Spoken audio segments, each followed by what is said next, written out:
વલસાડ અને મેં પ્રેઝન્ટ કર્યા છે પુસ્તક કોમ્પિટિશનમાં. એમ અમારો વિષય છે કે આપણે ફર્સ્ટ ડેમાં જ્યારે સૂત્રોચ્ચાર કર્યા ગામમાં જઈને, તો આપણે એ સૂત્રોચ્ચાર કરેલા અમારા ગામ કેશવ તો કૃષ્ણ કે નરવી જશે. તો એના ઉપરથી મને આઈડિયા આવ્યો કે આપણે સૂત્રોચ્ચાર કર્યા છે તો એના પરથી કશું પુસ્તક કેમ ના બનીશું.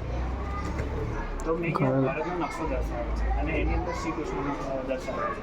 કેમ કે પ્રાચીન સમયમાં જ્યારે શ્રી કૃષ્ણ હતા ત્યારે અખંડ ભારત હતું ત્યારે એક માહોલ જ અલગ હતો.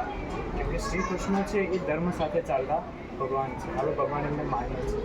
અને અત્યારનો ટાઈમ એવો છે કે અત્યારના ટાઈમમાં આપણે અહીંયા જોઈએ છે કે રેપના કેસીસ બહુ થતા હોય છે. લગભગ આપણા 1.46 કરોડની વસ્તી છે, એમાં 600 લાખ યુવાનો છે. અને દર વર્ષે સર્વે થાય છે, એની અંદર વર્ષની અંદર 800 જેટલા રેપના કેસ થાય છે. એટલે જોવા જઈએ તો એક દિવસમાં 88 જેટલા કેસ થતા બરાબર. હાલમાં ગઈકાલે જ રાજસ્થાનનો એક કેસ આવ્યો. એ કેસમાં એવું છે કે એક જ છોકરી જોડે બીજી વખત એ જ છોકરાએ રેપ. એટલા માટે આ વિષય છે એ આપણા માટે હમણાં બહુ જ જરૂરી છે કે આ વિષય પર આપણે વિચારીએ કે આ વસ્તુ ઓછું થાય. અને બીજું કે અહીંયા મેં દર્શાવ્યું છે કે એક છોકરીને એને બધા દ્વારા મુઠ્ઠીમાં બાંધી રાખવામાં આવી છે.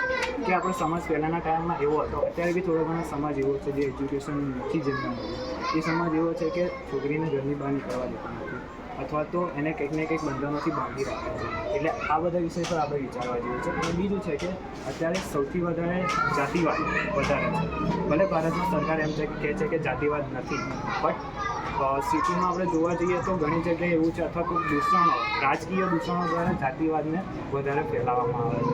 જેથી કરીને આપણું એક સપનું છે કે આપણે મોદી સાહેબે કીધું છે કે 2047માં આપણે વિશ્વગુરુનું સપનું જોઈએ છે. એ વિશ્વગુરુ આપણે દેશને બનાવવો છે. તો વિશ્વગુરુ બનશે કેવી રીતે? જ્યારે આ બધું આપણા દેશમાંથી બંધ થશે ત્યારે.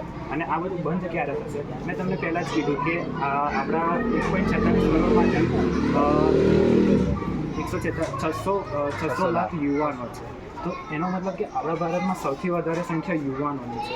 અને જો આપણે યુવાનોની વિચારશક્તિ અથવા વિચારસરણી બદલશું તો એ આપણે એ કામ કરી શકીએ છીએ કે આપણે વિશ્વગુરુ તરીકે ભારતને આગળ લાવી શકીએ છીએ જો એમની વિચારસરણી આપણે બદલીશું તો. અને વિચારસરણી એવું છે કે આપણે નોર્મલ વસ્તુથી એમને નહીં બદલી શકતા.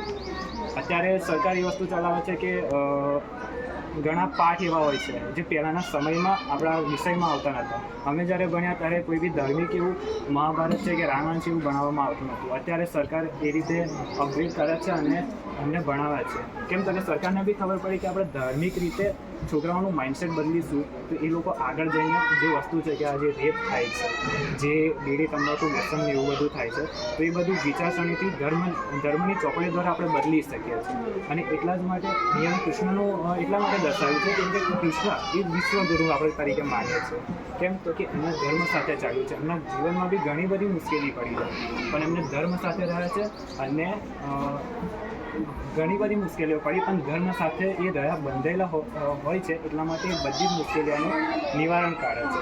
એટલા માટે આપણે બધા છોકરાઓને અહીંયા મેં લખ્યું છે કે મને એક આઈડિયા આવ્યો હતો કે આપણું એક સોંગ છે કે હે કથા સંग्रामથી विश्व के कल्याण के धर्म अधर्म आदि अनंत सत्य सत्य कलेश पुरुषार्थ की कथा परमार्थ की शक्ति है भक्ति है जन्मों की मुक्ति है जीवन का ये संपूर्ण सार है युग युग से कण कण में सृष्टि के दर्पण में वेदों की कथा अपार है कर्मों की गाथा है देवों की भाषा है सदियों के इतिहास का प्रमाण है कृष्ण की महिमा है गीता की गरिमा है ग्रंथों का ग्रंथ ये महान है महाभारत.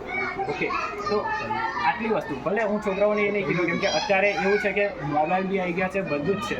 તો આપણે આટલી વસ્તુ બી છોકરાઓને રોજ વંચાઈએ અને આ એક લાઈન ઉપર એમને એ કરાવીએ ને તો એમનું મગજ બદલી શકીએ છીએ. અને જે ઘણા બધા જેમને પોસ્ટરો કર્યા છે એમાં અલગ અલગ બધા જ પ્રકારના તમે ટોપિક લીધા છે. તો એ રીતે આપણે એમનું માઇન્ડસેટ બદલીને આ બધા જ જે વિષયો છે પર્યાવરણથી લઈને બધું જ, તો ધર્મ દ્વારા એમના માઇન્ડસેટને બદલીને આપણે એ લોકો એ ફિલ્ડમાં જાય જ નહીં. સમજ્યા? એટલે એ રીતે મારું આ બતાવવાનું એક